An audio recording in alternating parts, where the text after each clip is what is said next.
আজকে নতুন আরেকটি ভিডিওতে সবাইকে স্বাগতম। আজকে একটি ব্যতিক্রমী ভিডিও, মাটির সঠিক হিসাব নির্ণয়। এটা আমাদের প্রায় সবারই দরকার হয়।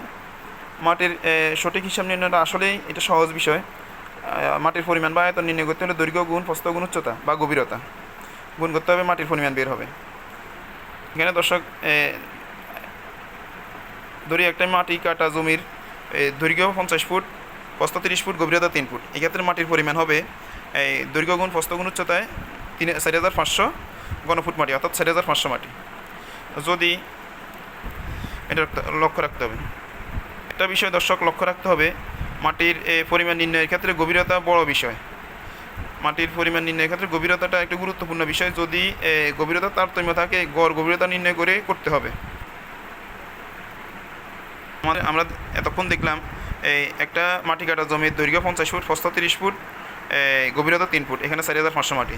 যদি একটু 6 ইঞ্চি মাটির গভীরতা কম ধরি, তাইলে 50 গুণ 30 গুণ 2.5, যদি মাত্র পার্থক্য মাত্র 6 ইঞ্চি, এক্ষেত্রে মাটির পরিমাণে অনেক বড় ব্যবধান, 3,750।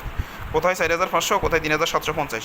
আর যদি 3 ইঞ্চি মাটি কম ধরি, মানে গভীরতা যদি 3 ইঞ্চি কম ধরি, তাহলে 2.75, তাইলে হইল 4,125। কোথায় 4,125, কোথায় 4,500।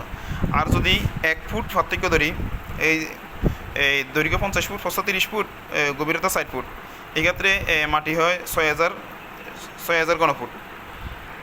প্রিয় দর্শক, মাটির পরিমাণ নির্ণয়ের ক্ষেত্রে গভীরতার বিষয়টি লক্ষ্য রাখতে হবে।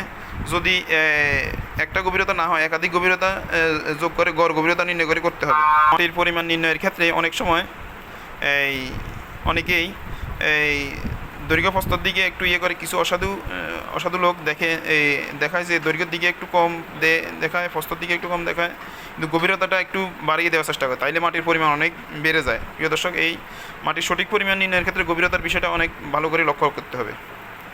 ধন্যবাদ সবাইকে, আশা করি সবাই উপকার হবে।